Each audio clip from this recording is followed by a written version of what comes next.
Yeah, I think, okay, so golly, we're like 5 minutes into this story. We got the whole rest of it to go. Man, this episode's going to be like 2 hours long. I know.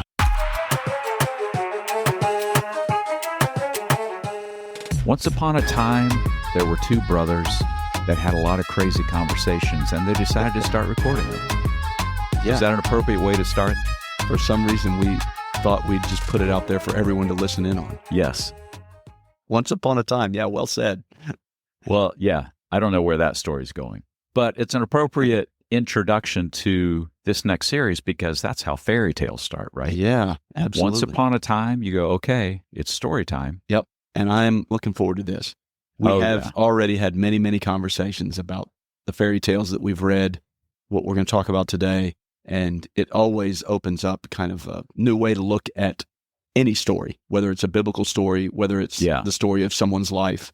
Any story, you can kind of pick up on some of these themes once you understand what they mean. So this is going to be a lot of fun. Yeah, that's right. So we've been reading the Grimm's Brothers fairy tales. So the next, I don't know, who knows, 4, 5, 6 episodes, we're going to be talking about the fairy tales. We're going to pick one, talk about it, what it means, and hopefully we're going to be tying together some larger principles here because the first thing I want to address to our listeners is why are these two grown adults going to talk about fairy tales?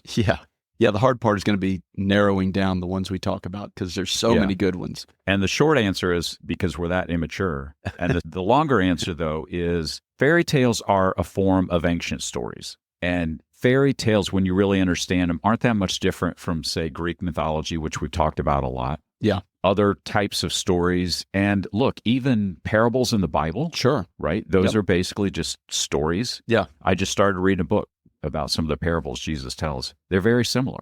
Yeah, but once there was a man in a field, right? Yeah, but I like the fairy tales because they're obviously geared for kids. So the imagery is a little bit simpler to understand. So if you take a parable and you're like, man, what is Jesus talking about here?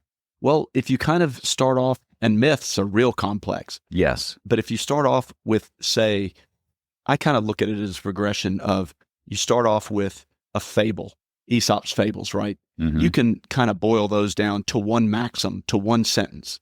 Your eyes should not be bigger than your stomach. You should not be greedy. You should be kind to other people, right? It's really simple. These are really simple stories. You can kind of boil it down to one little line, one sentence. Well, a fairy tale, as we're going to find out, it's a lot more complex, but there is a simplicity to it.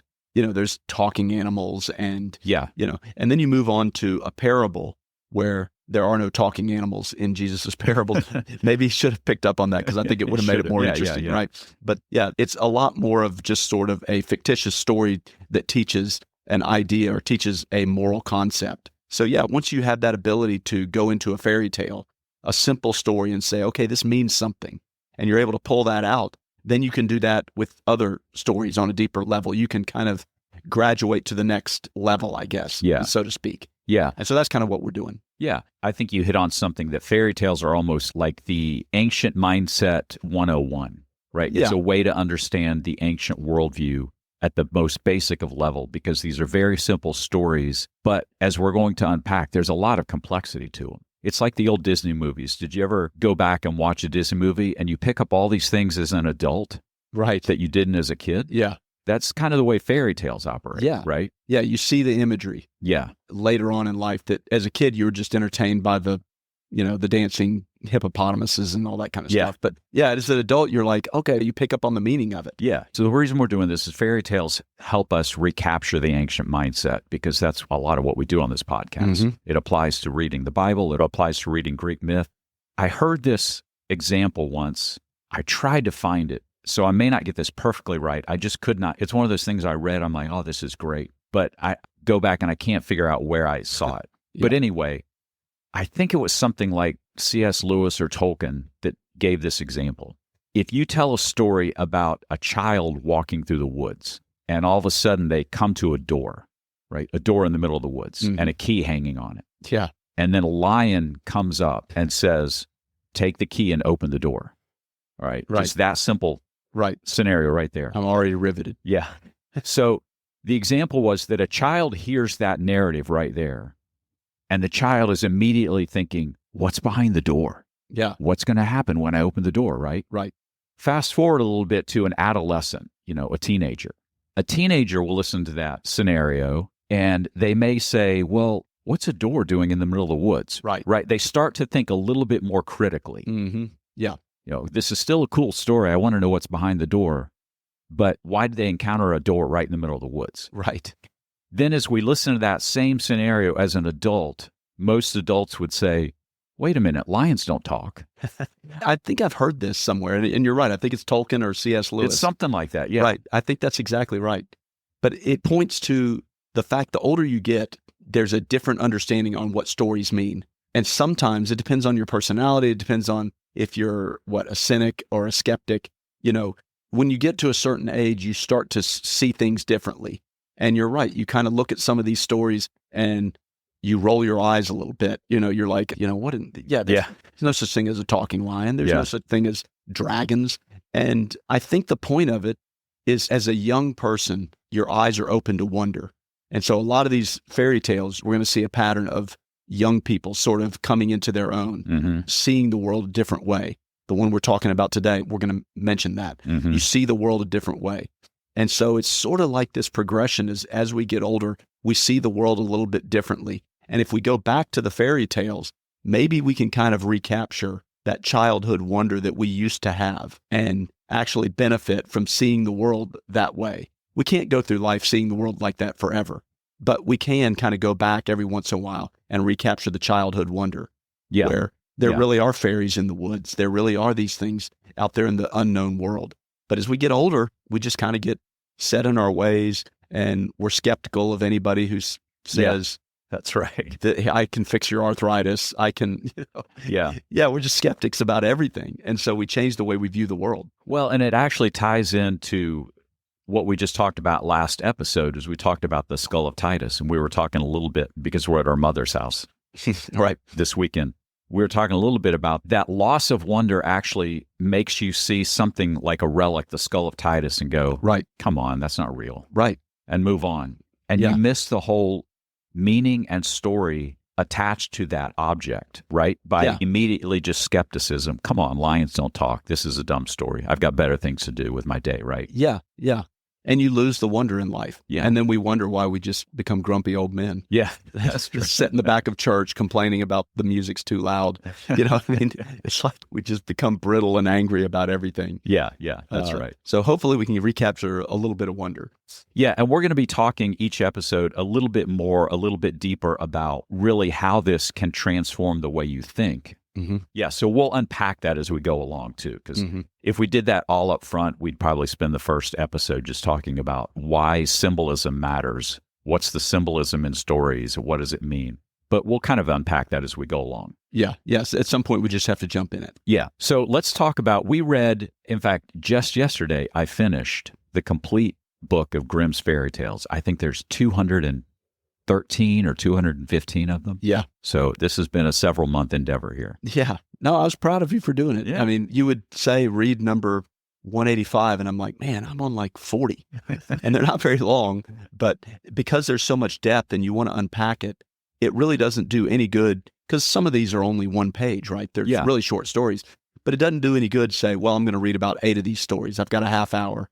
I'm going to sit down and read several of them, because then you don't have a chance to kind of sit back and reflect. Yeah. So what you were doing is you were reading one every morning, and then you'd go on your jog and you would kind of think about. A particularly good story would stick with you throughout the day, and you'd start to unpack it. And we both experienced this, where if you read an interesting fairy tale, you can only read it once, and you can recount the whole thing because all the little details. So I actually enjoyed starting my morning with just a story. Sometimes it stuck with me the rest of the day. Sometimes, it didn't really do anything for me. Right. But I thought it was actually fun. I enjoyed starting my morning with a fairy tale. Right. And see how it applied to the rest of the day. Yeah. Well, you said earlier that going through the fairy tales helps you understand the ancient mindset of imagery. But the other thing it helps you understand is the idea of narrative, the idea of the oral tradition.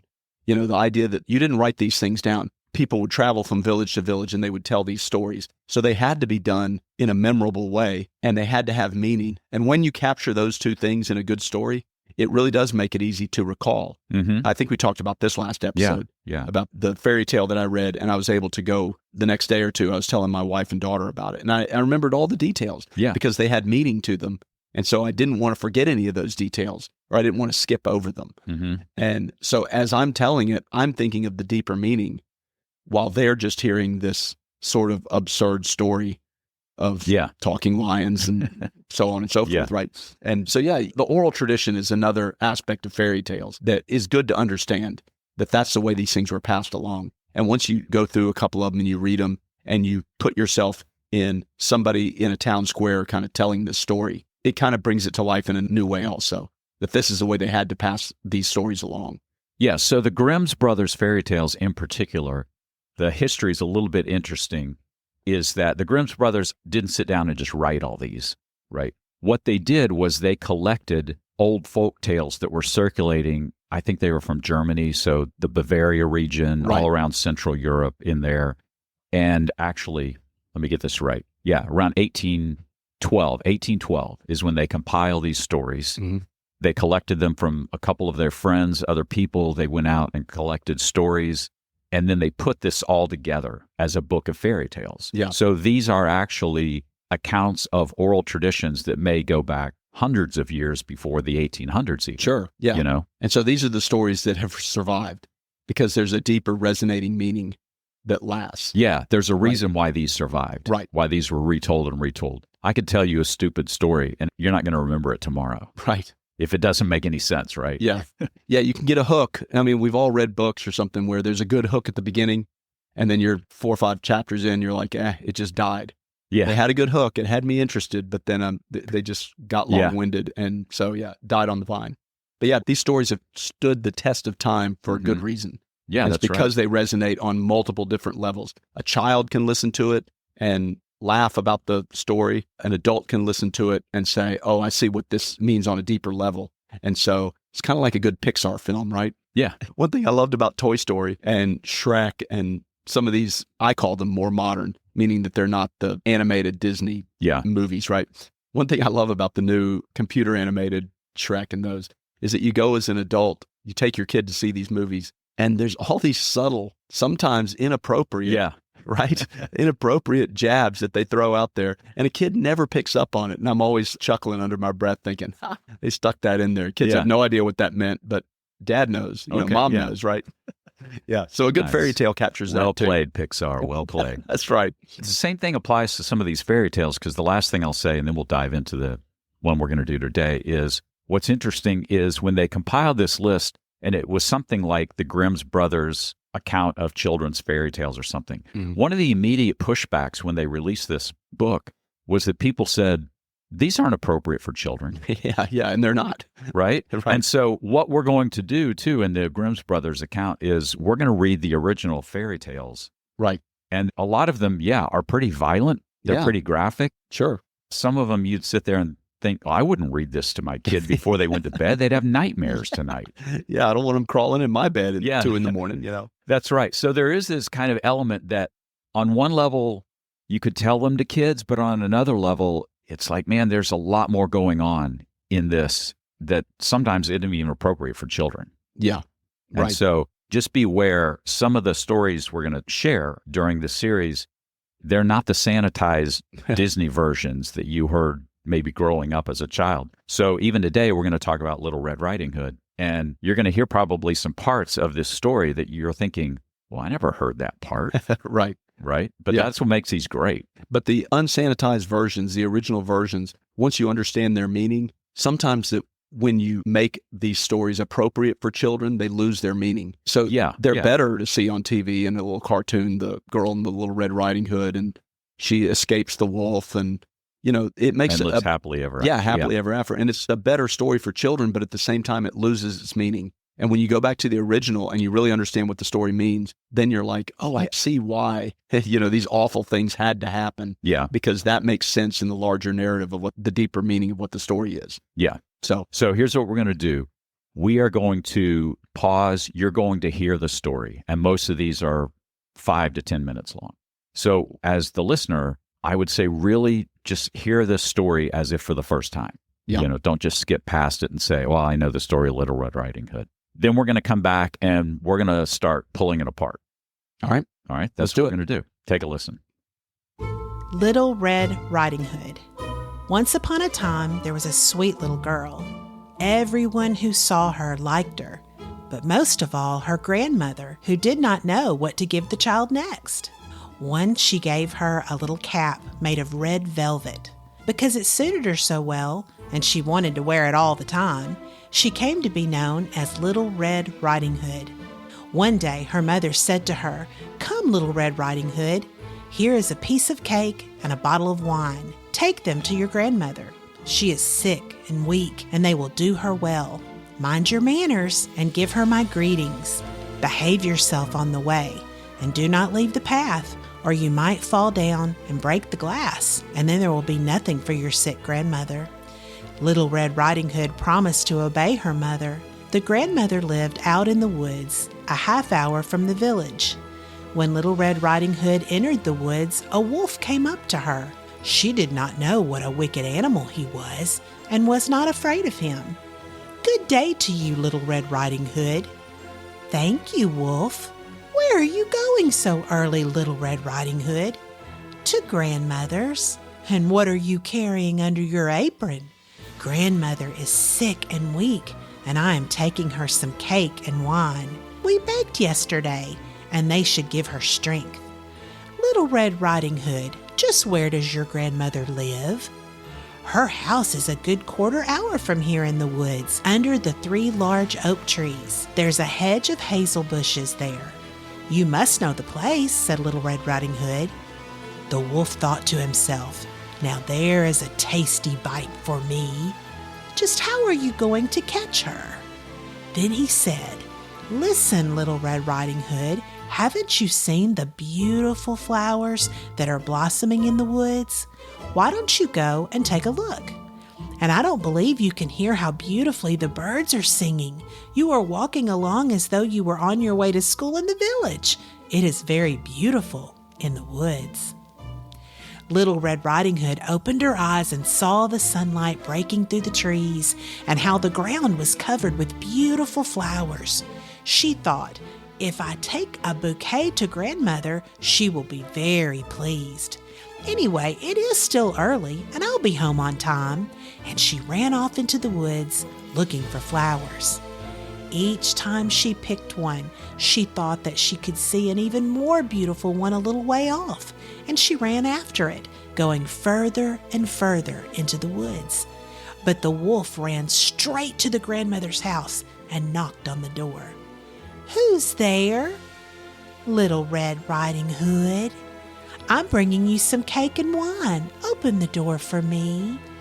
"Just press the latch," called out grandmother. "I'm too weak to get up."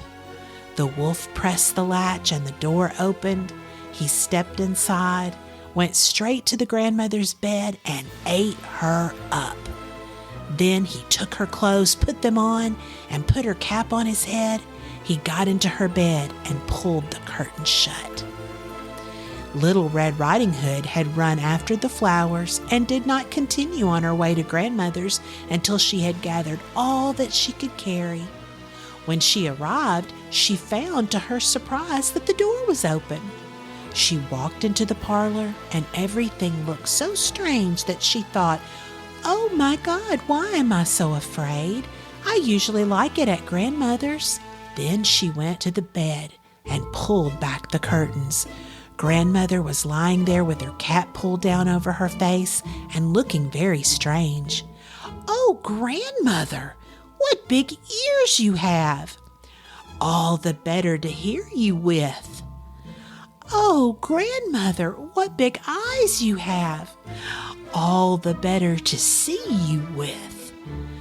"Oh, grandmother, what big hands you have!" "All the better to grab you with." "Oh, grandmother, what a horribly big mouth you have! All the better to eat you with." And with that, he jumped out of the bed, jumped on top of poor Little Red Riding Hood, and ate her up. As soon as the wolf had finished this tasty bite, he climbed back into bed, fell asleep, and began to snore very loudly. A huntsman was just passing by. He thought it strange that the old woman was snoring so loudly, so he decided to take a look. He stepped inside, and in the bed there lay the wolf that he had been hunting for such a long time. He has eaten the grandmother, but perhaps she still can be saved. I won't shoot him, thought the huntsman, so he took a pair of scissors and cut open his belly. He had cut only a few strokes when he saw the red cap shining through. He cut a little more, and the girl jumped out and cried, "Oh, I was so frightened. It was so dark inside the wolf's body." And then the grandmother came out alive as well. Then Little Red Riding Hood fetched some large heavy stones. They filled the wolf's body with them, and when he woke up and tried to run away, the stones were so heavy that he fell down dead. The three of them were so happy. The huntsman took the wolf's pelt. The grandmother ate the cake and drank the wine that Little Red Riding Hood had brought. And Little Red Riding Hood thought to herself, "As long as I live, I will never leave the path and run off into the woods by myself if Mother tells me not to."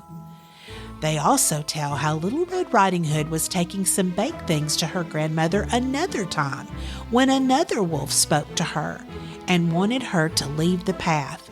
But Little Red Riding Hood took care and went straight to grandmother's. She told her that she had seen the wolf and that he had wished her a good day, but had stared at her in a wicked manner. "If we hadn't been on a public road, he would have eaten me up," she said. "Come," said the grandmother, "let's lock the door so he can't get in." Soon afterward, the wolf knocked on the door and called out, "Open up, grandmother, it's Little Red Riding Hood, and I'm bringing you some baked things." They remained silent and did not open the door. The wicked one walked around the house several times and finally jumped onto the roof. He wanted to wait until Little Red Riding Hood went home that evening, then follow her and eat her up in the darkness. But the grandmother saw what he was up to. There was a large stone trough in the front of the house. "Fetch a bucket, Little Red Riding Hood," she said. "Yesterday I cooked some sausage. Carry the water that I boiled them with to the trough." Little Red Riding Hood carried water until the large trough was clear full. The smell of sausage arose into the wolf's nose. He sniffed and looked down, stretching his neck so long that he could no longer hold himself, and he began to slide. He slid off the roof, fell into the trough, and drowned. And Little Red Riding Hood returned home happily and safely. Okay, so there you go. Happily ever after. Happily ever after. Yeah. Is that the story you remember? That's what I was about to ask. So right off the bat, what are the things about that story that caught you off guard that you're like, wait, I forgot that? Caught me off guard. Well, I certainly don't remember the huntsman taking a pair of scissors and cutting the wolf's belly open. Yeah, that caught me off guard a little bit. I forgot about that. And it seems like somewhere along the way, I don't know that I remember that story where the grandmother and Red Riding Hood actually got eaten by the wolf. Both got eaten, yeah. But it seems like I've heard in the past several years, that the original story of Red Riding Hood, she gets eaten.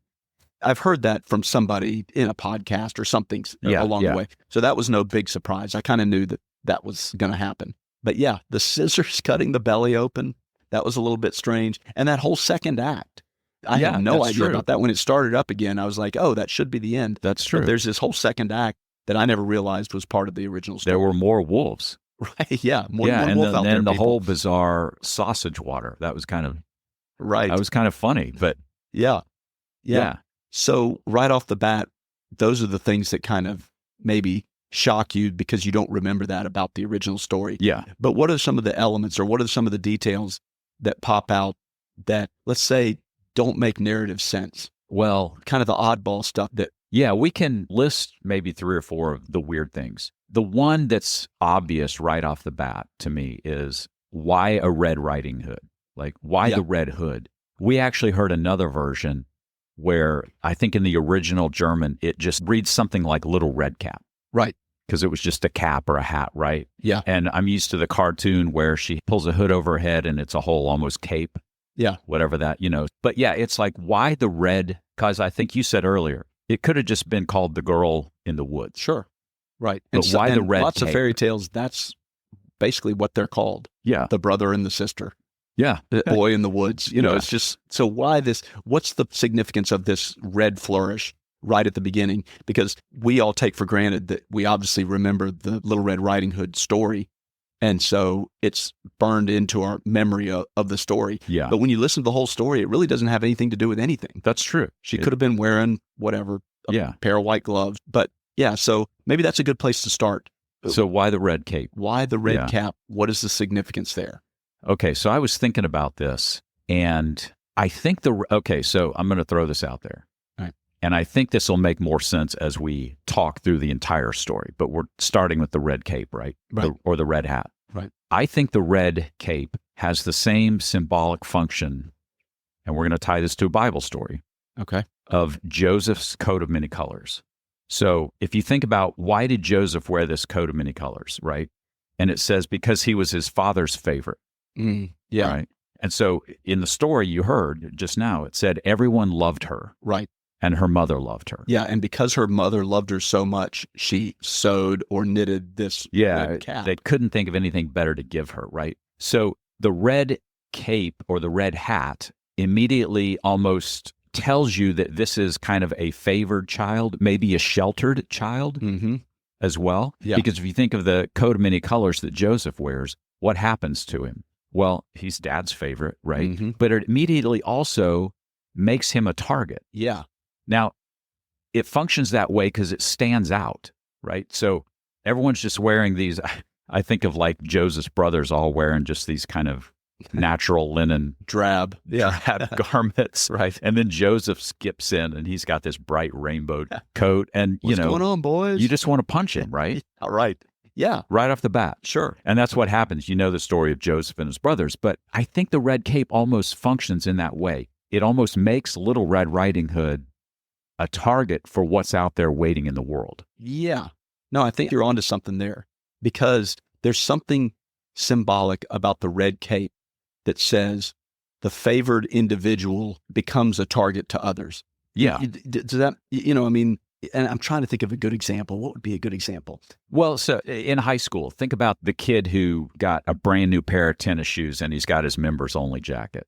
Yeah. I'm dating myself now. Right. Yeah, that's right. Yeah. And it's brand new and he walks into school. Okay, so people are either envious of that kid or they immediately start making fun of him. Right. But regardless, whatever he wore that made him stand out makes him a target or her a target. Yeah. Right? Yeah, the very thing that makes them stand out also makes them a target. Yeah, that's Maybe right. that's the good way to look at it. Yeah, I think that was well said. That was the way to say it. The very thing that makes you stand out also makes you a target. Yeah. So there's a subtle lesson in there. Yeah. And the other thing that's interesting about the red coat is that later on, of course, we know Red Riding Hood goes through the woods to Grandma's house, right? If you're thinking about how do you blend into the woods so you don't stand out, it's not a bright red cape. Right. How do you avoid the wolves? Yeah. So don't go rolling through with a bright red cape. It's like, hey, I'm going to go into the bull ring, Right, I'm going to go through the cow pasture that has bulls in it. What are you going to wear? I think I'm going to wear my bright red coat. Right. Yeah, let's rethink that. Yeah, so that just puts immediate target. So that's my idea behind the whole idea of the red cape or the hat. I think that's right because as we're going to see as we go along, this is more than a story about staying on the path and doing the right thing and obeying your mom and dad, right? And the deeper point of this story is that it's about sort of a sheltered girl that's favored by her mother, that is sort of lavished all these little gifts on. Everybody loves her, right? Yeah. And so we're going to put the red cape on her, but then we're going to send her out in the world.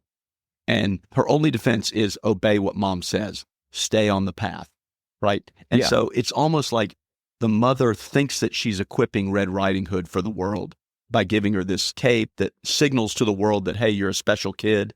But as we just discussed, it also makes you a target. Yeah. And whatever you do what mom says. Stay on the path, right? Yeah. And as we get into it a little bit more, we're going to discover that this is sort of a tale about we think we're equipping our kids to do well in the world, but sometimes the very thing that we think we're equipping our kids to do well in the world actually is counterproductive to being functional in the world, right? So if you think about an extremely wealthy family that sort of gives their kid the brand new car at 16, all the right clothes, they think they're helping their kid. They think they're giving them a leg up.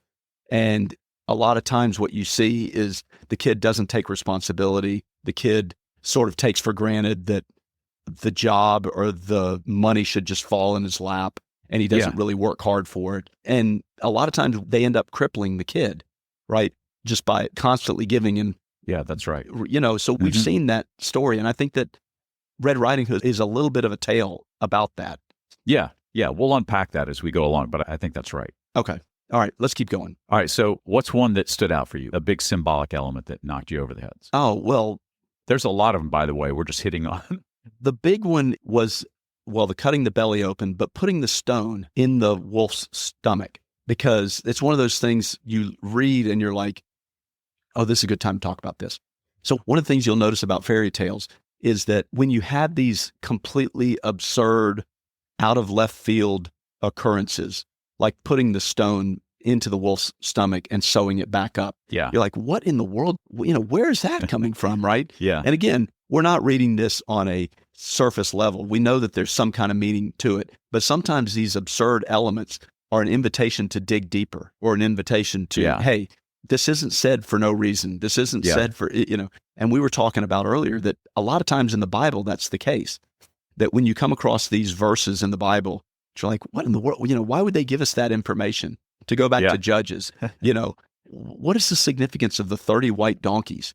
Why would it tell you that? Yeah. And that's an invitation to dig. That's an invitation to find meaning. And so what we're going to find out in a lot of these fairy tales is these things that shock us, or these things that we read and say, that's got to mean something, but I have no idea what it means. Yeah. Those are kind of the areas that that's the big red X on the map, on the treasure map. Just dig here. Yeah. One of the things I've learned is that when I come to a verse in the Bible that I don't understand, part of the Old Testament, or maybe even a New Testament verse, you go like, that's weird. That doesn't make sense. Yeah. Previously, I had a tendency just to skip over and go, well, that's just part of the old story that I don't understand. And you're right. That's the invitation to dig. There's something there, because there's a reason why it's even preserved. Right. In the first place. Right. And so the same thing with fairy tales and the rocks, but we'll come back to that. Right. Okay. All right. Another element is obviously the big bad wolf. Sure. And that one didn't need a lot of explanation, but like the big bad wolf, I think even people today growing up knows the symbolism of the wolf. Sure. That's shorthand for just evil people in the world. Yeah. Danger. It could be the monster. Yeah. Right. It could be people. Right. But beware of the big bad wolf. Yeah. That's an easy lesson. Yeah. But one of the things you should pick up on the story is that she was unable to see the wolf for what he was. Yeah. And it even says that. What's the exact line? No, that's interesting. So I have the text in front of me. It says, when Little Red Riding Hood entered the woods, a wolf came up to her. But then it says she did not know what a wicked animal he was and was not afraid of him. Right. Yeah. And that, again, that's one of those lines. It's there for a reason. You shouldn't just gloss over that. And so it's pointing out the idea that she was a naive person. Yeah. That what kid, look, you could take a 2-year-old, and if you put a wolf in a cage in front of them, they're probably going to cry, because the implicit understanding about a wolf or a lion or something like that is fear. Yeah. They've got the big teeth. This is not something to be messed with. But somehow she couldn't even see that, which is a testament to how naive she was in going through the world. Yeah. She doesn't even understand the malevolent forces that are right in front of her face. It's a subtle clue of her sheltered life. Right. Yeah. You might say her favored sheltered life. And look, when we say all that, it's not a commentary on what kind of person she is. It's just kind of part of the story. Right. Right. One other one I'll throw out there that I thought was interesting that you see in a lot of fairy tales, and then we're going to go back to the beginning of this story and kind of walk through it. Okay. So is the idea of the forest. Yeah. So what's interesting is so many of these fairy tales, the main characters have to walk through a forest. Right. And it's so interesting because the forest, if you think about where these come from culturally, Bavaria, right, the great forest of Germany, the forest functions the same way in the Bible as the wilderness. Yeah. And that was fascinating to me. Once you see that, you see it in every fairy tale. It's the boundary between modern society, the village, right? Yeah. And then you've got the chaos, the unknown of the unknown. Forest. It's the same thing as the wilderness. And the unknown is where monsters live, dragons live. It's danger, but it's also opportunity and transformation too. Yeah. Yeah. wander in the wilderness at your own peril. Yeah. But also that's how you discover new lands. Yeah, that's right. Yeah. That's right. So whatever, if you want to get to the castle on the other side of the land, you'll have to go through the forest. Right. Man, that's a metaphor. Right. It's Sure. the same thing as having to travel through the wilderness to get to the promised land, right? Yeah. Yeah. And so it's not that you should avoid the forest at all costs, but you should be prepared. Don't naively go into the forest. Don't naively walk into the wilderness. That's right. Yep. Yeah. Okay. Okay, so we've already started pulling this story apart, but let's start back at the beginning, I guess, and walk through and maybe try and unfold why we see this story the way we're talking about it. Okay. Because I should say this up front is if you listen to a lot of books, there's an obvious moral to the story at the very simplistic level, which is basically something like what? Like children, maybe in this case, little girls in particular, like obey your mother because there are dangers out in the world. Right. Yeah, that's the simple. It's kind of the stranger danger thing, right? Yeah. Don't talk to strangers. She clearly didn't obey her mother and left the path. Yeah. She was easily coaxed off the path. Yeah. Yeah, so there is kind of that simple layer that you could look at it just the first time you listen to this. Okay, that's what this means. Yeah. It means I should have listened to mom. But then that second act sort of tells you there's something a little bit deeper going on. Yeah. Right? Yeah. Okay, so that's the simple way to look at it. Yeah. But we want to go back to the beginning and how do we start that we can arrive at this deeper meaning? Yeah. Because there is something deeper going on here. Yeah. And to do that, I think I'll just say, I think it starts paying attention to all these little details and asking, what does this mean?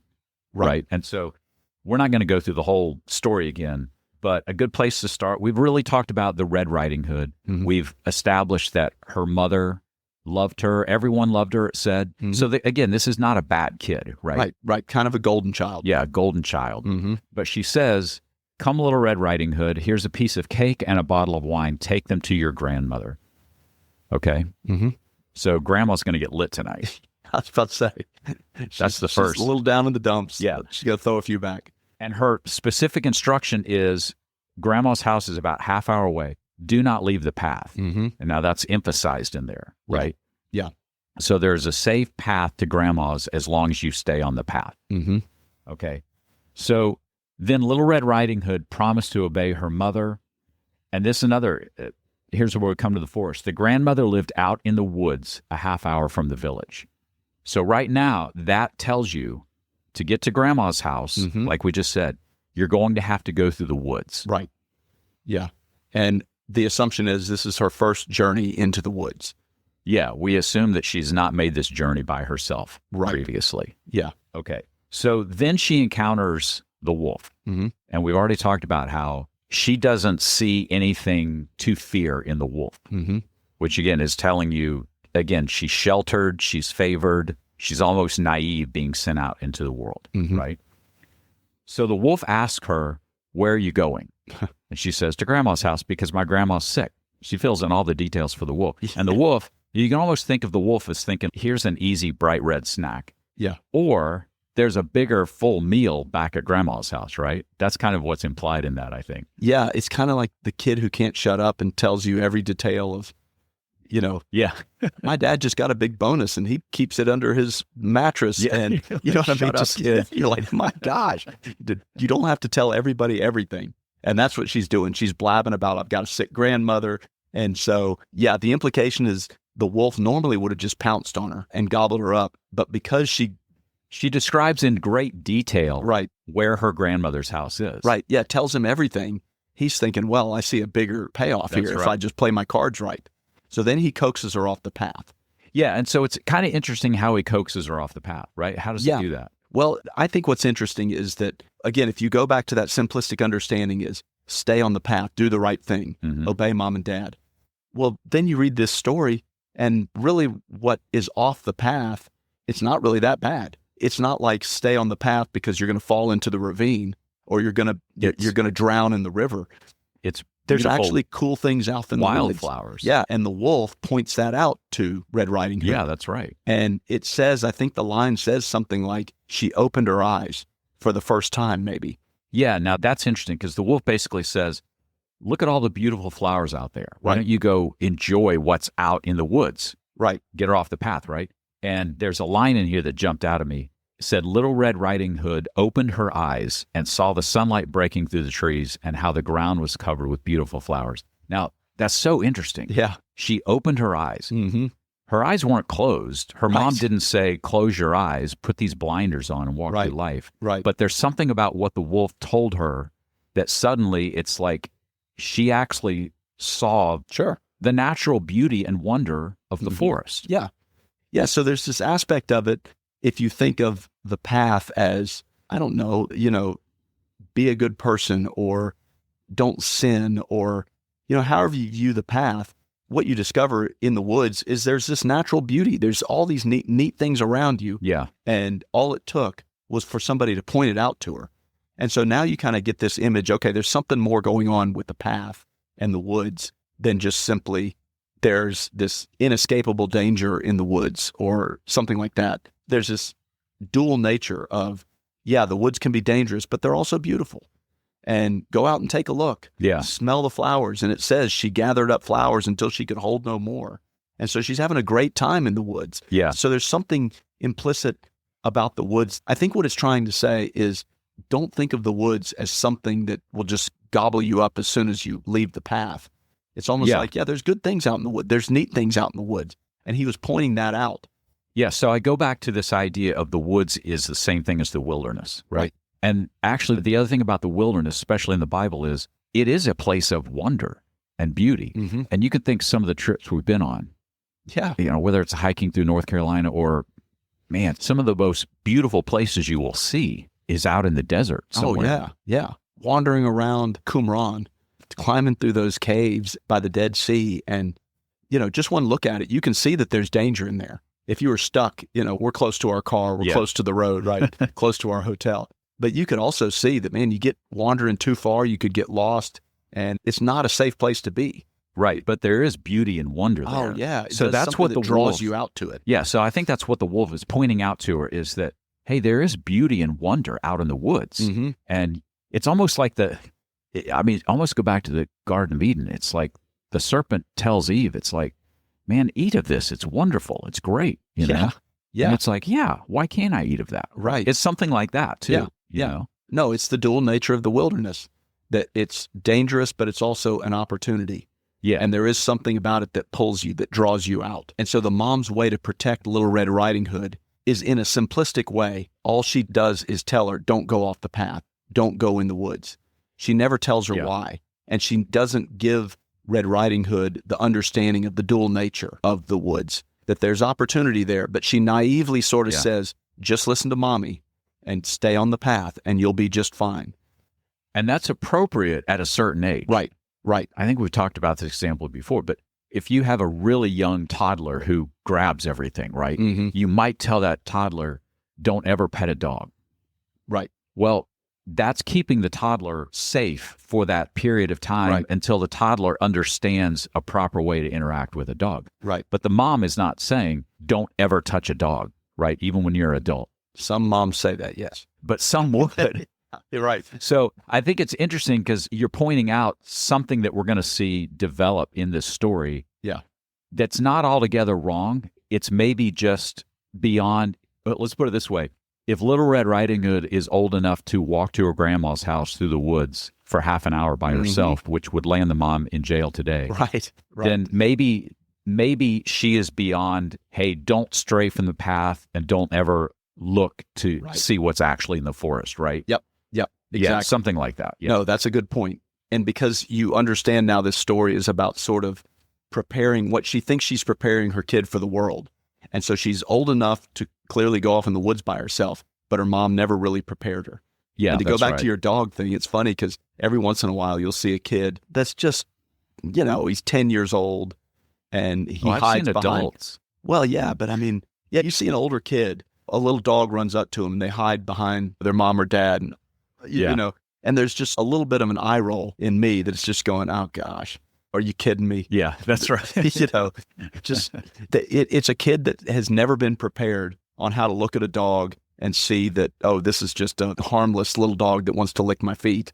Yeah. Versus there's something not quite right with this dog. It's a stray, it may have something, they don't have any of that capability. Yeah. And so all they can do is categorize all dogs as scary and frightening, and they could bite me. Yeah, and they live in fear. Right, and they're not prepared for the world. That's That's obviously a small aspect. Yeah. But you can draw that out to all kinds of different things. And that's what's going on with this story. Yeah. Is that the protective mother didn't prepare the child for the journey. Okay, so there's a saying, don't prepare the road for your child, prepare your child for the road.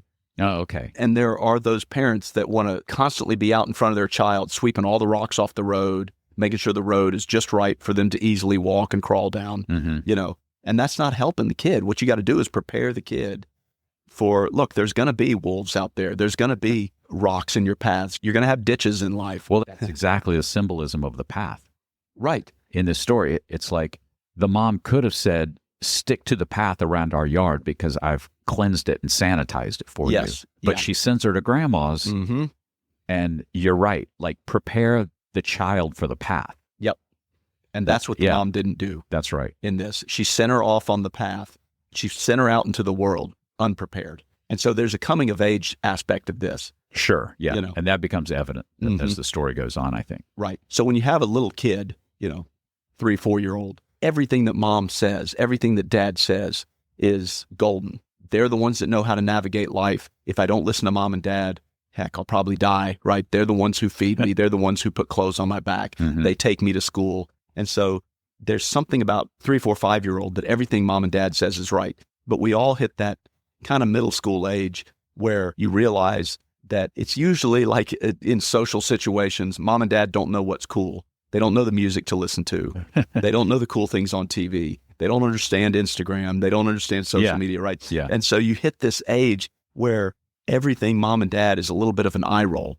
And you're like, mom, you're so lame. You don't understand any of this stuff. You don't understand my world, right? Your parents go from all knowing to know nothing, basically. Right. And it's this extreme pendulum. So I think what this story is doing, one of the things it's capturing is that idea that she went out in the world thinking mommy knew everything. And she's going to find out that, listen, that's not difficult for a malevolent person to circumvent what mommy and daddy says. Yeah. I get them away from mom and dad, and this is a piece of cake. Yeah, easy pickings. Yeah, it goes back to that idea of the target. So there's this big red cap on this girl that says, there's a target. There's somebody who's naive. There's somebody who's been separated from the broader society that doesn't know how the world works. So everything about Red Riding Hood screams target, easy pickings. Yeah. And that's what the wolf zones in on. Yeah. And we talked about this. The wolves, the evil people in the world, what they're good at, they don't just randomly do evil acts everywhere they go. What they're good at is they're good at picking out the targets. They're good at finding that isolated person. They're good at finding that person that's, maybe they're depressed, and then they drive that wedge between them and their community. So they separate them. We talked about this like cult leaders. They know how to drive that wedge and separate them from their family. You don't walk up to somebody in the street and say, hey, I've got a cult and we'd love for you to join our worship of nature. And, at the end of which we're going to drink this Kool-Aid and we're all going to go to heaven together because it's a sign. You don't start with that. You don't lead with that. There's a process to it. And the first thing you do is separate them from their family. So there's one aspect of the path that I think can be seen as your community. Your path is your community. Yeah. And getting Red Riding Hood off the path wasn't merely, let's get Red Riding Hood to get out of safety, right? It's something about pulling her away from her community. So now we've got that wedge. Now we've separated her from the rest of culture. And now I can whisper anything I want to in her ear and she'll just go wherever I lead her. As soon as you said that, it occurred to me, it's funny because they live in town. She has to go to grandma's house. You would expect maybe some friends to go along with her. Right. But she doesn't seem to have any friends. Yeah. That seems a little obvious too. Which You're right. She goes out on the path, but she has no community. Yeah. Which goes back to your idea that she's this special girl. Sure. Yeah. That's actually been isolated from her friends because she's special. Yeah. Or perceived that way. Yeah. Well, and also you go to the second story, the second act. Mm-hmm. In that, she says to the grandma, I'm certain that the wolf would have pounced on me, but I was on the public path. I was on the path around people. So there's kind of like this implication that she's not off in the woods by herself. I guess there's people around because she's on a path. The second time, yeah. Yeah. Which is why I think we can see that is the story developing as something much larger, right? Right. So, yeah, that's an interesting point. Yeah, that the path could have a deeper meaning of sort of saying, your community, Yeah. the people around you.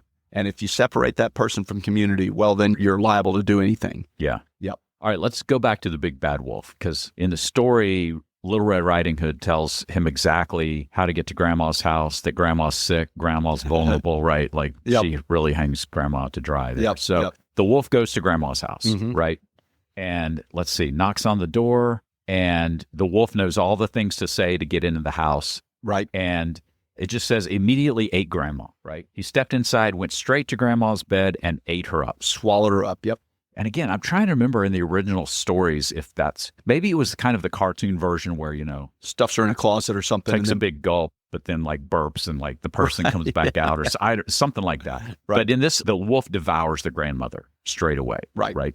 So in the meantime, Little Red Riding Hood runs and picks all these flowers, spends quite a lot of time, has a huge bouquet to bring to her grandmother. Right. Along with the cake and the wine. Right. It's good. So it's going to, yeah. So anyway, she gets there, and then here's kind of the classic conversation where she goes to the wolf who's lying in Grandma's bed and says, "Oh, Grandma, what big ears you have, right? All the better to hear you with."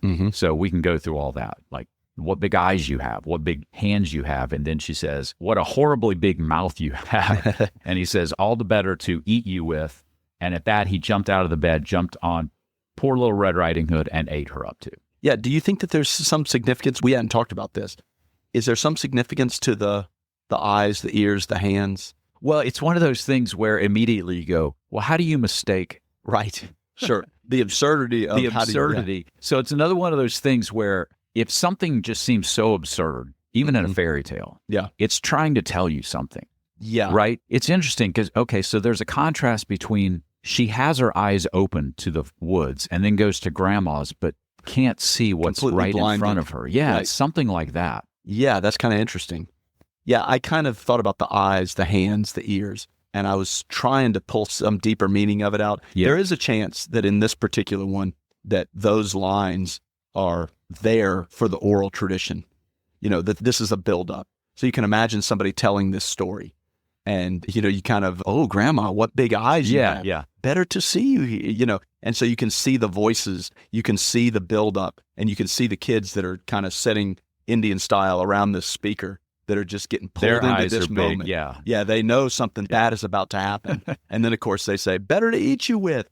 And so I don't know if there's something deeply significant about the eyes, ears, and hands. Yeah. Or if it's just sort of a narrative element. It's part of the narrative hook, definitely. Yeah, just to build up this moment. It wouldn't be the same story if it just said Little Red Riding Hood came and the wolf ate her too. Right, yeah. Right. No, there's definitely something about that progression going on. Right, but I like what you said about her eyes were open in the forest, but then she goes to Grandma's.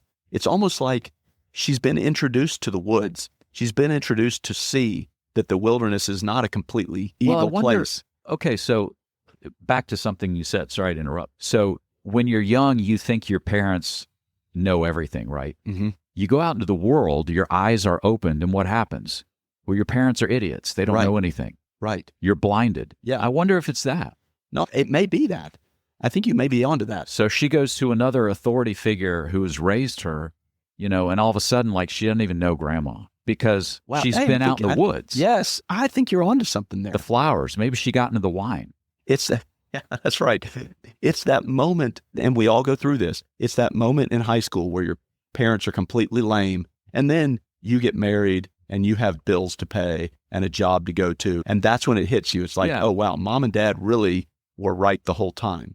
No, I like that. Yeah, and so what? They didn't understand what was on MTV or social media. Let's date ourselves.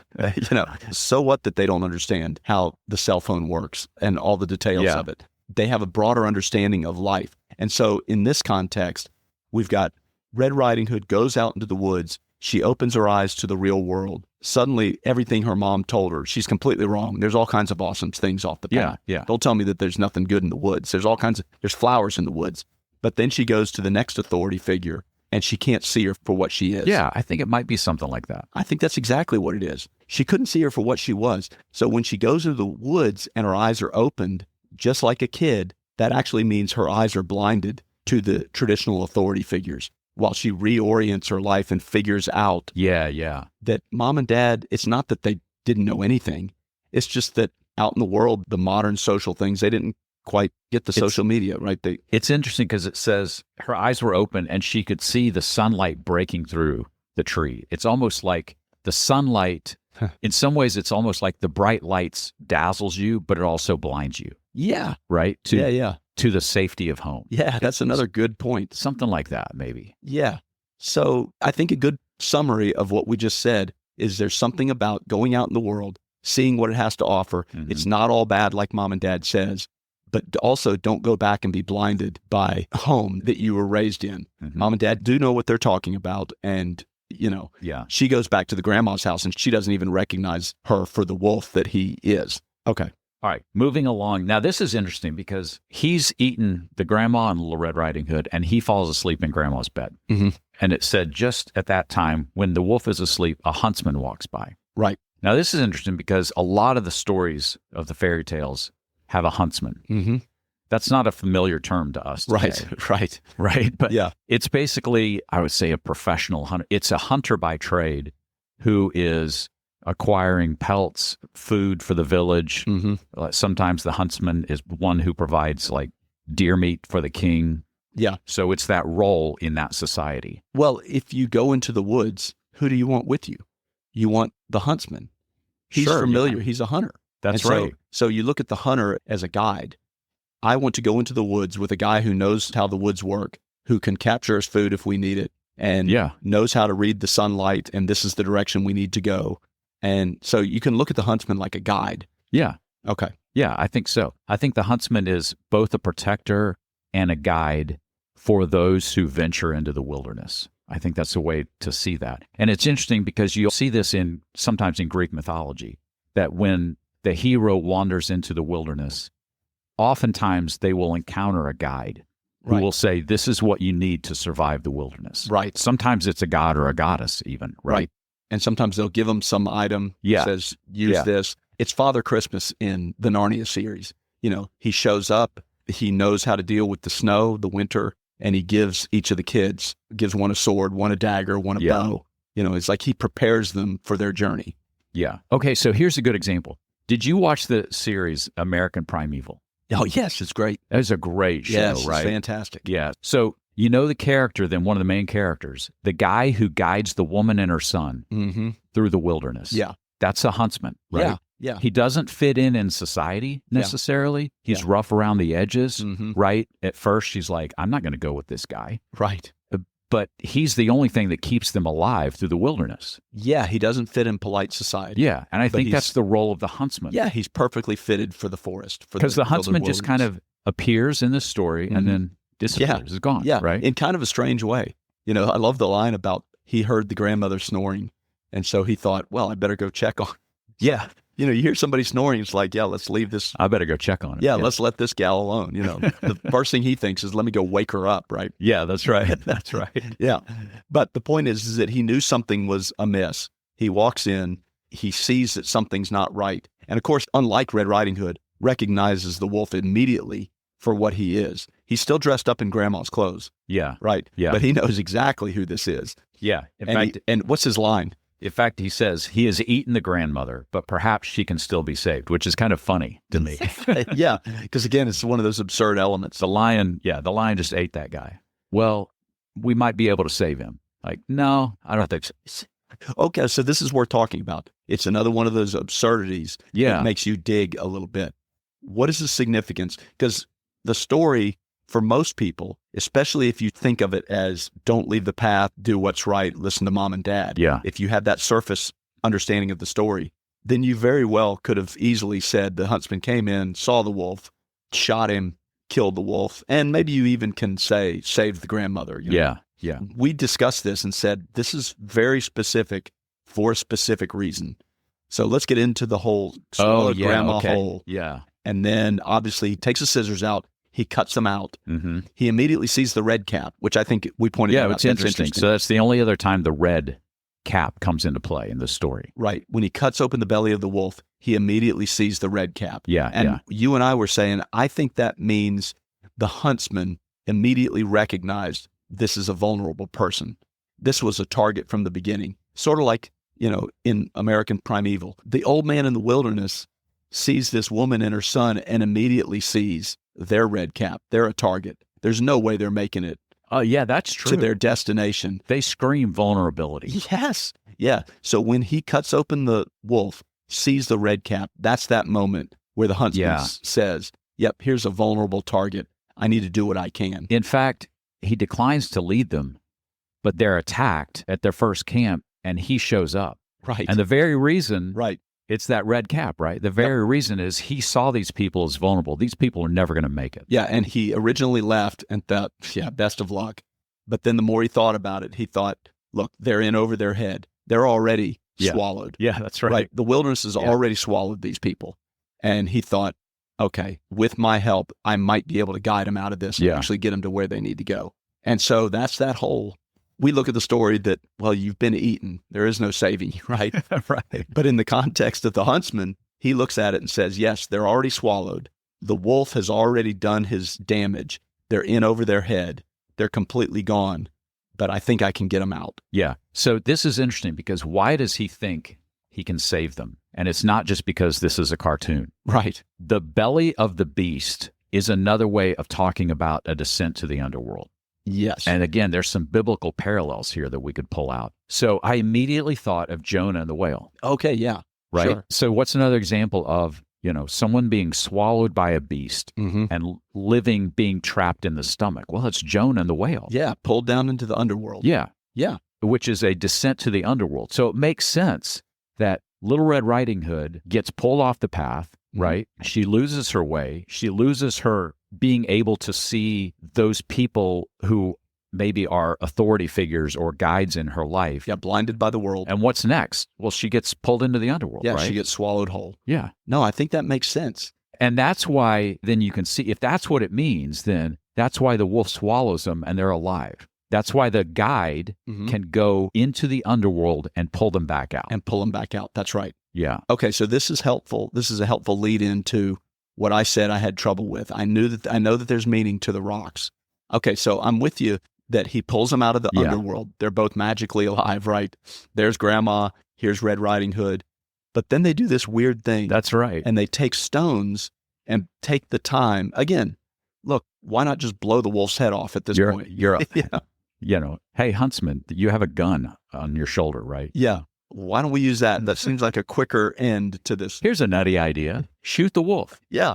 But they take the time to put stones in his belly and sew him back up.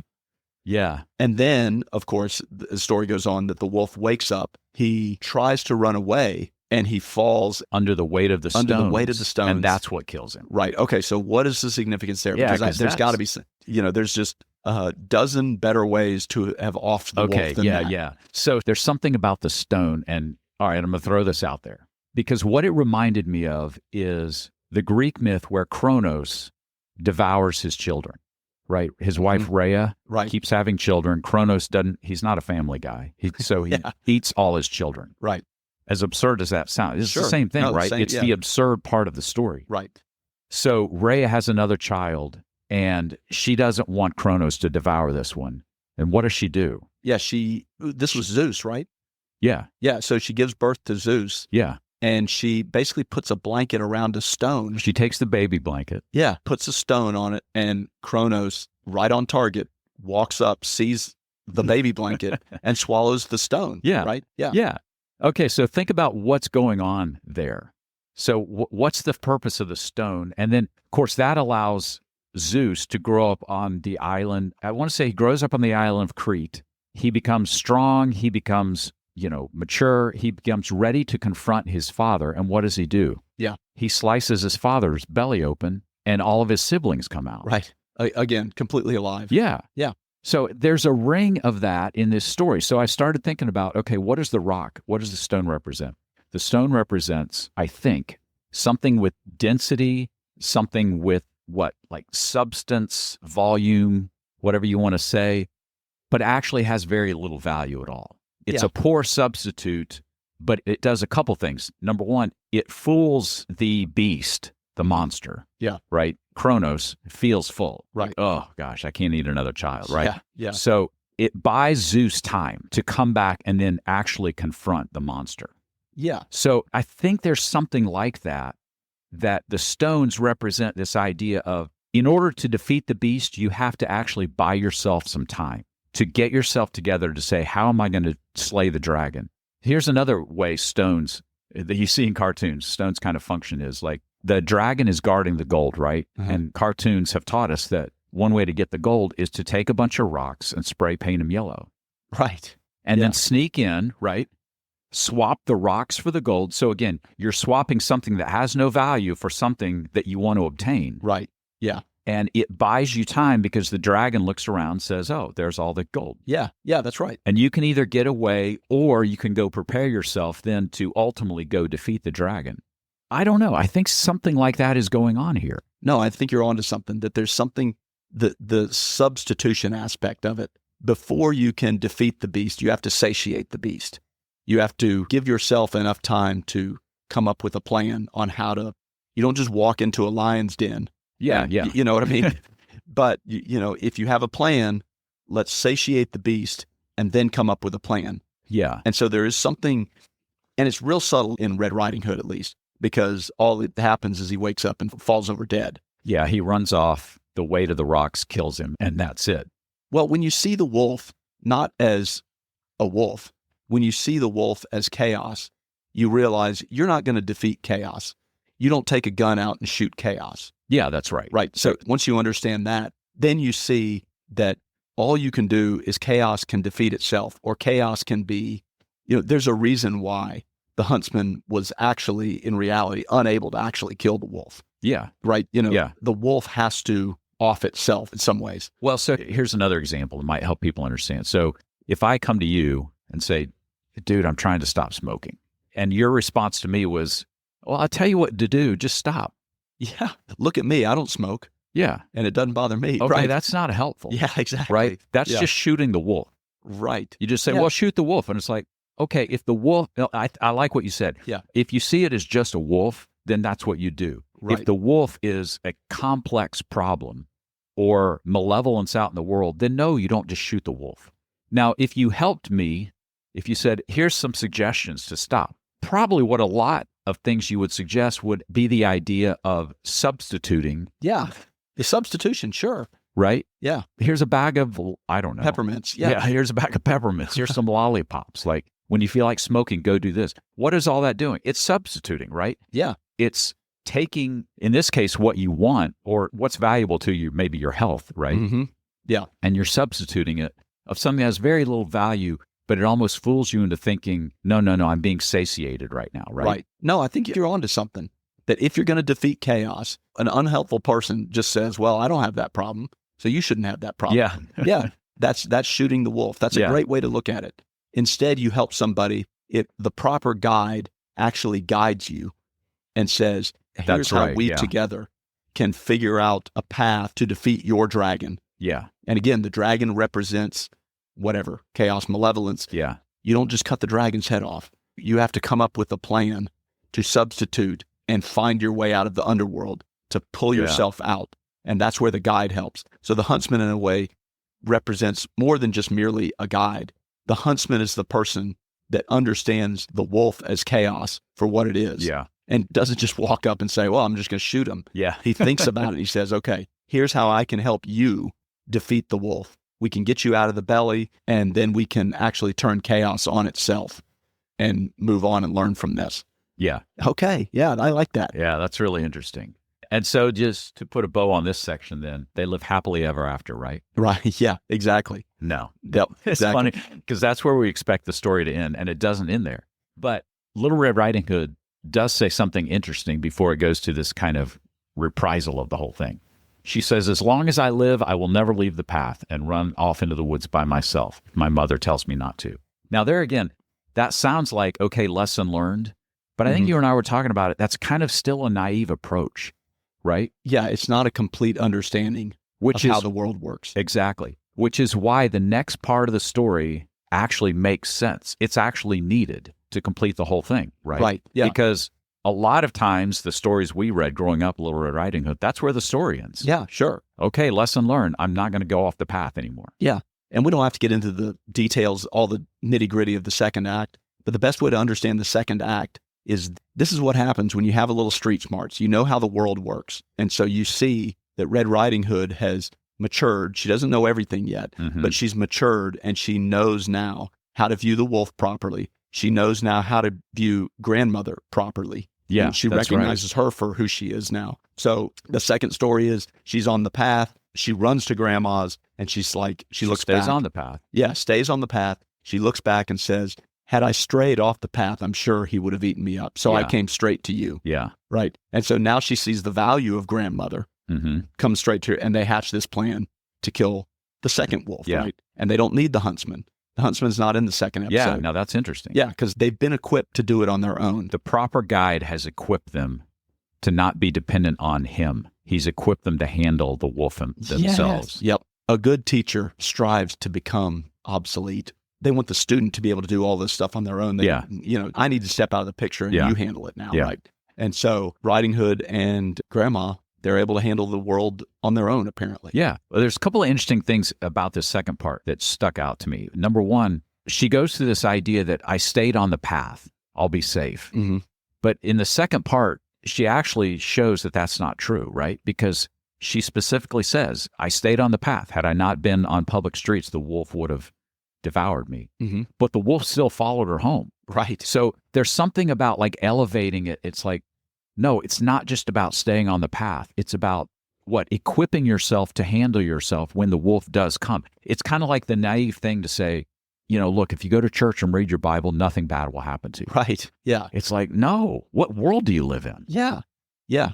At best, it will equip you for when the bad things happen. Equipment, I'll have a way of viewing it, a way of handling it. Yeah, that's right. Okay, so in the second act, she clearly recognizes the wolf for who he is, as opposed to the first one where she just had no idea. Yeah, so that's progress. So we're getting somewhere.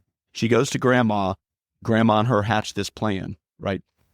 And one thing that you mentioned, this may not be exactly right, but you brought up the idea that the grandma is actually Red Riding Hood in the future, her future self. You had brought that up, and it may not be exactly like, what we're saying, but there is something about the grandma is a representation of Red Riding Hood had she not understood the world. In other words, in the first story, Red Riding Hood is naive. She doesn't know how the world works, and grandma is sick and in bed and easily overcome. Yeah, yeah. And that's what happens. So grandma is mirroring Red Riding Hood's character or maturity or something like that. Yeah. Somehow. That if things don't change, you're going to end up being the bedridden grandma. Yeah. And then in the next story, because that holds true. So in the next act, the grandma's actually thinking along with Red Riding Hood, how can we defeat this wolf? We can do this. Yeah. Right? The grandma's up. She's coming up, hatching the plan. They get rid of the wolves on their own. And so and it's actually really more of the grandma's plan that does this. It's not Little Red Riding Hood, really. Right. It's grandma. So, I do think there's something at this idea that somehow the grandma is a reflection of Little Red Riding Hood in the future. And look, the reality is, like, if you look at your parents, in some ways you are looking at yourself in the future. Yeah, sure. Yeah. And there is something about Red Riding Hood doesn't know everything right now. She clearly is able to recognize the wolf. But then the grandma's reflection of, if life continues on, you'll end up being the helpful grandmother. And that's another image that's all through fairy tales, is the image of the grandmother. Yeah. And so I think it's interesting that the grandmother is usually something like the fairy godmother, more of the guide, more of the wise helper that helps somebody through that. Yeah. But I think it's interesting that the grandmother in the first story is bedridden and weak and unable to do anything. Yeah. And that's sort of because Red Riding Hood was naive and foolish of the world and tried, Yeah, that's right. But with a little bit of street smarts, with a little bit of experience in the world, you can eventually be the grandmother, be the wise counsel that we eventually want to become, to be that wise voice of reason to the younger generation. Yeah. All right. So I guess to wrap this up then. So we talked about the simplistic moral of the story, but I think we've talked about kind of a bigger meaning of the story, which is something like Red Riding Hood is, look, I almost see it as a hero's journey. Yeah. It's a story about how every person has to take the hero's journey. You have to leave the comfort of your home, right? And you have to go face the wilderness or the forest. and it's full of danger, but it's also full of growth and opportunity. Yeah. And so we see Little Red Riding Hood kind of making these leaps in maturity. And so she's a kid the whole time, but in some ways, she's actually progressing. The path is like to adulthood or something like that. Yeah. Right? Yeah, I think that's right. And that's why I think ultimately, like the grandma is almost a reflection of her. Yeah. She becomes the older, wiser woman who can take care of herself and fend the wolves off. Right. Yeah. Something like that. Yeah. It's something about maturity of dealing with the world.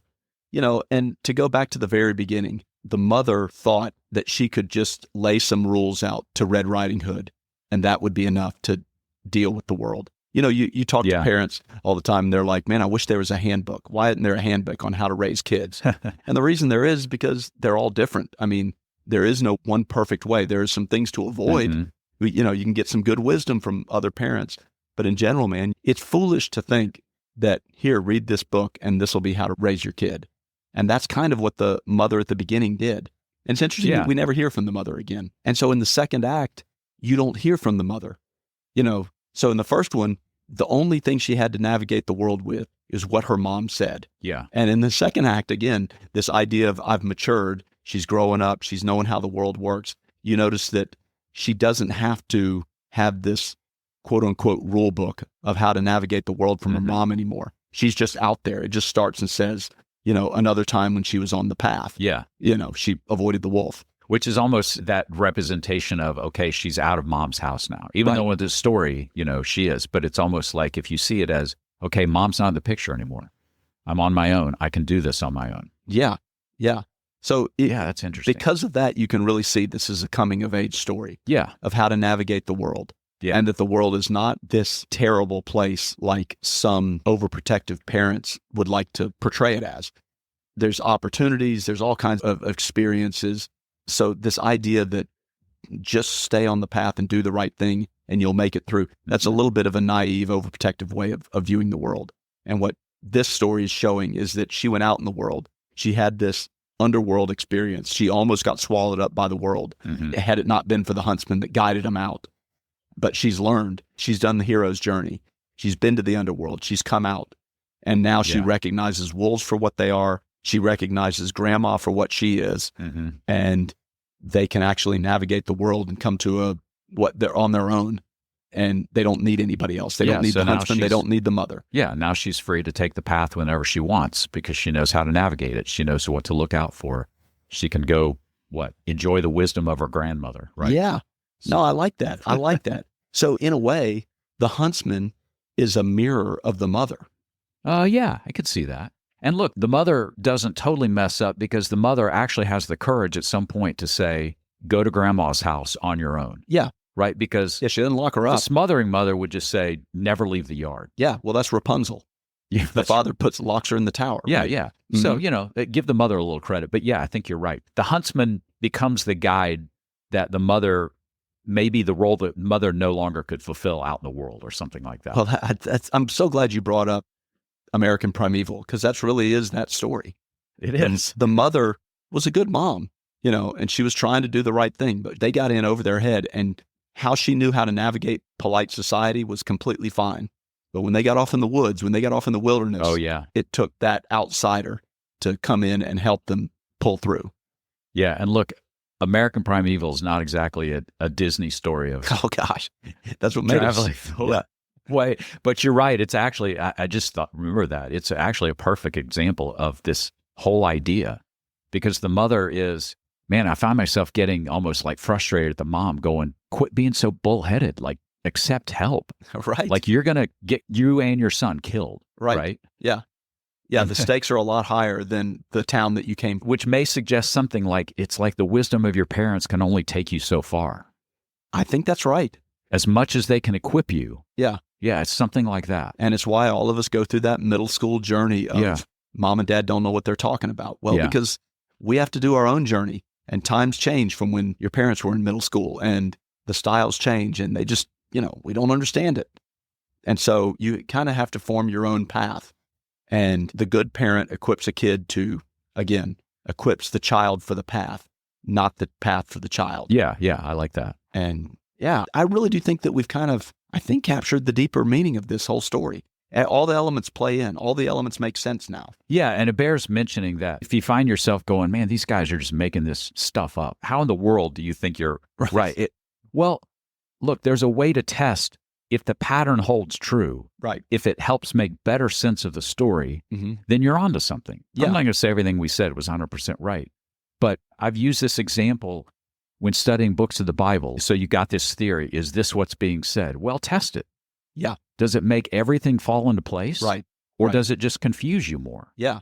Well, Yeah. if everything starts falling into place, then maybe you're onto something. Yeah. Maybe you're at least headed down the right path, right? Yeah. When you see the proper way to understand something, it makes things fall into place in a clearer way. Yeah. It doesn't make it more, if you look at it the wrong way, then, well, you may have solved this problem A, but now you've created problem B, C, E, all these other problems. It's because you haven't quite got the pattern. Yeah. You don't have the worldview exactly right on the way to view this story or this narrative. And you see someone who says, I have a theory, whether it's the Bible or something else, like I have a theory, but then they spend the rest of their time like just patching over stuff that their theory undoes about the whole story. Right. Yeah. And eventually you got to go, look, dude, abandon your theory. It's why conspiracies are fun. Because you talk to somebody that says, 9/11 was an inside job or the moon landing was fake. There's all these interesting things that they show you. They're like, well, look at this picture. Or we were always told we could never use cell phones on planes. But then all these people are able to make the call to their families and things like that. And so there's always some kind of interesting tidbit that makes you think, well, yeah, that is kind of strange. But then all it takes is a couple common sense questions of, okay, so what is there some system that actually shuts down cell phones, but they turned it on for this flight? I have no idea. It's like the whole thing falls apart. Yeah. But it's what makes conspiracies fun because they get hooked by a couple inconsistencies of the perceived narrative. And you're like, yeah, that doesn't make sense. But then you actually go a little bit further and you're like, yeah, never mind. Abandon it. The fact that you had to have anywhere. hundreds of people involved in planning explosives and, anyway. So, yeah, I think that's the way to understand this. Yeah. All right. So Little Red Riding Hood and American Primeval. Who knew that intersection would take place? Man, I almost wish that we had discussed this before the podcast. We probably could have drawn some more connections. That's right. And it would have given us an excuse to rewatch American Primeval, which is fantastic. So go watch it. Yeah, that's right. All right. Well, that was just the first one. And I don't know that we landed which one we're going to do next, but we're going to do this, several more times. So hope you enjoyed listening to it. Part of the idea behind this is that as we do these, maybe as you're listening to this, some things will start clicking just as you listen to the stories. And that's kind of the hope. And then maybe you start to see this elsewhere in the world, in the Bible, right? Yeah. You see these patterns. So yeah. And these episodes are also really lend themselves to other people's opinions. So, man, please drop us a comment. Yeah, that's right. Hit our Facebook page because we want to know what you guys see. Me and you get together and I'll have an idea of what this means and you'll have an idea of what this means. And sometimes when we get to talking, that's where really the things fall into place. Like we were saying, right. I didn't have a completely good understanding of the whole thing, but then you and I together somehow come up with that. So we'd love to have your comments on how you see it or elements that you picked up on that either reinforce or go against the way we see it. Yeah, that's right. And I'm sure someone out there is listening to the story and going, how did you guys not talk about this? Right. Right. We might have missed something. So Facebook. I put an email link now. Oh, good. I don't know if you saw that. Okay. Put an email link in the show notes and we will talk to you next episode for another fairy tale. There we go. Happily ever after.